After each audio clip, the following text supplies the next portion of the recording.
Last session, we talked about beauty and brokenness in the world and looked at some of the different kinds of alienation we can experience in our lives. Alienation with God, alienation with ourselves, and alienation with our family. This session, we're going to be looking at some of the more outward-focusing alienations. Alienation within our church, with our neighbors, and with the stranger. Remember, we're just looking at different kinds of alienation right now. Listen for something that resonates with you, something where God might be prodding you for reconciliation.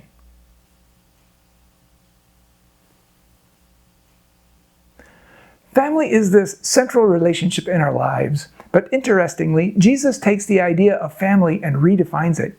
He says that your primary family is the church. So all those things that we've been saying about what your family is supposed to be, your safe place, a place of love and affirmation, those things are also supposed to be true of the church.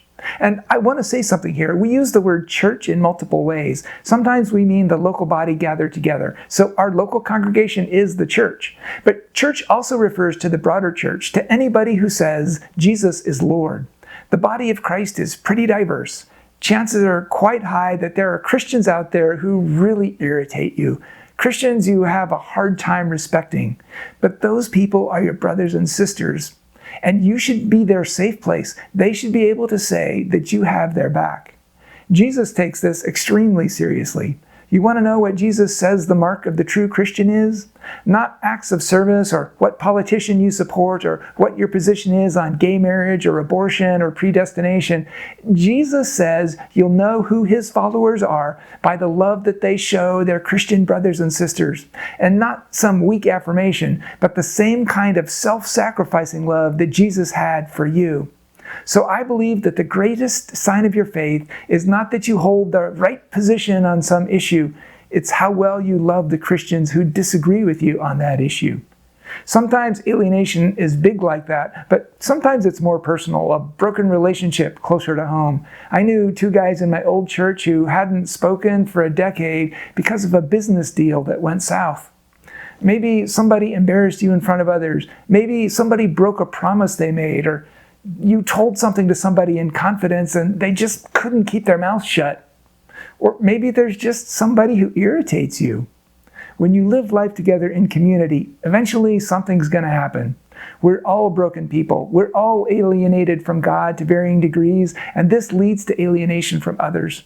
Whether it's a careless word or views about how to do things that are just too different or intentional belligerence, brokenness has a way of spreading. Whatever's happened, there's no brokenness that Jesus can't heal. Have you let an offense or politics or theology come between you and a brother or sister? Then that's alienation.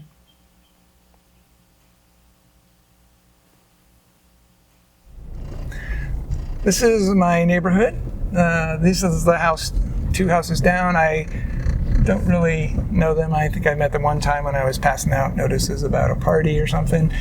This is the next door neighbor. He's a dentist. I've never met his wife. I think they're probably divorced, but I haven't asked. We talked off and on, especially when we were putting in solar panels and he wanted to make sure there weren't going to be problems with the light. That is my house. These are the neighbors on the other side. They also have a special needs kid, so we've talked 6 or 7 times, and especially had some connection on issues surrounding special needs things. These guys 2 houses down, they have a big party every year where they invite people from work and friends and the neighborhood, which is kind of cool, but that's also a little awkward because there's so many social circles interacting there. While I was at their party, I met these guys. They're recently moved into the neighborhood. They came from New York or something. They were pretty interesting people, and we said, oh, we should have dinner or something sometime, and of course we've never done it. And I don't know anybody else down that way.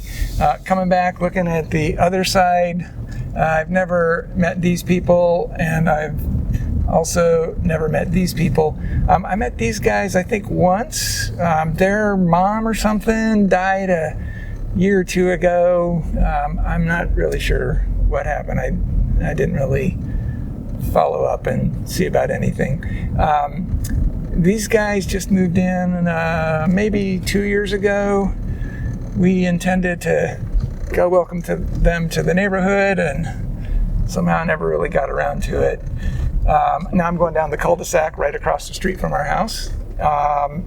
These guys I met once. They put out food for stray cats, and our cat comes over and eats there, which is kind of cool, I guess, because at least one of the Shanks is eating with the neighbors and visiting the homeless. These guys I met once. They brought over peaches from their tree, which was pretty cool. Like this spring, they were super good. That's about it. These guys are also newish to the neighborhood. I think they might be Jewish, but I'm not sure. But they're actually already selling their house, so I guess what's the point? I don't really know anybody else on down that way, and so that's it. That is pretty much everything that I know about all my neighbors. The thing that's kind of ironic about that is when we picked this house, we were looking for a neighborhood to live in, a place where we could, have community, and yet somehow we've been here 6 years and still haven't really gotten around to being neighbors. Back in Jesus' day, things were a bit different. Most people lived in small towns. Nazareth, where Jesus grew up, likely had somewhere between 300 and 800 residents. If you think about it, there's no cars, so your entire world is basically within walking distance of your house. So the people you lived with, and the people you played with, and the people you worshiped with, and the people you worked with were basically all the same people. You knew everyone. When a stranger came to town, it was quite obvious that they were not from here. It was pretty obvious that they were not one of us. So when you hear Jesus talk about neighbors, that word doesn't mean the people who live near you only. It means an entire community of people whose lives were totally intertwined. People who understood that there's us and there's them, and we are us. And in the Gospel of Luke, a Bible scholar asked Jesus, "Who's my neighbor?" Jesus takes this us and them mentality and he kind of turns it on its head. He says, a neighbor isn't about who's in and who's out. It's not about who is a neighbor. It's about being a neighbor. And by the way, it's not just about being charitable. It's about saying you're one of us. You have many neighbor circles in your life. The people you live around are neighbors, but so are the people that you work with, and the people you go to school with, and the people at the grocery store, and the people who teach your kids. All of these people are your neighbors. When Jesus is illustrating who a neighbor is, he uses the Good Samaritan. The Samaritans were Yahweh worshipers with bad theology. So even the people with bad theology are your neighbors. Are there people in your life that you regularly rub shoulders with that you would have trouble saying you're one of us to? It might even be somebody not that you're against, just somebody that you're not for. If so, that's alienation.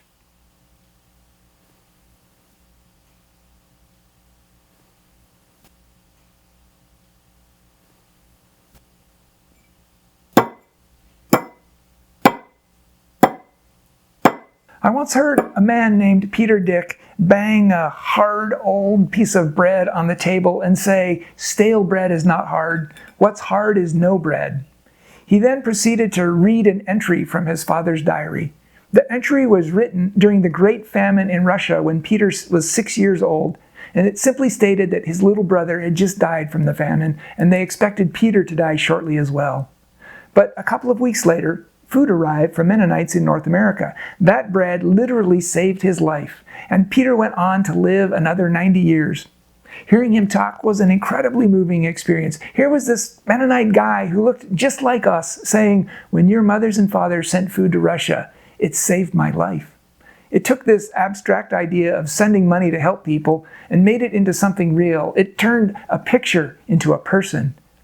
As I reflected afterwards, I realized that a huge part of what made it so moving was that this wasn't some picture of a little kid with a bloated stomach covered in flies. It was a guy who looked just like me, a member of my own community. As human beings, we have this incredible affinity for people who are like us. The more you're like me, the easier it is for me to care about you, which means that the less you're like me, the harder it is to care. There are people suffering all over the world, our brothers and sisters, and one of the reasons we often don't care enough is because they're just not like us, and that's alienation. It doesn't matter to Jesus whether or not somebody is like him. He interacts with all kinds of social circles. He lives amongst the working class poor, but he's financially supported by rich patrons. He eats dinner with women whose only way to make a living is prostitution, and with the most religious people of his time. He heals members of the resistance and members of the occupation. In fact, here's one for you. His disciples include a tax collector and a zealot. The zealots are committed to overthrowing Roman rule in Judea, and the tax collector is a Roman collaborator who literally makes a fantastic living by supporting the occupation. Do you understand how oil and water that is? How do you make that one work? This is pure speculation, but I suspect he made those two room together.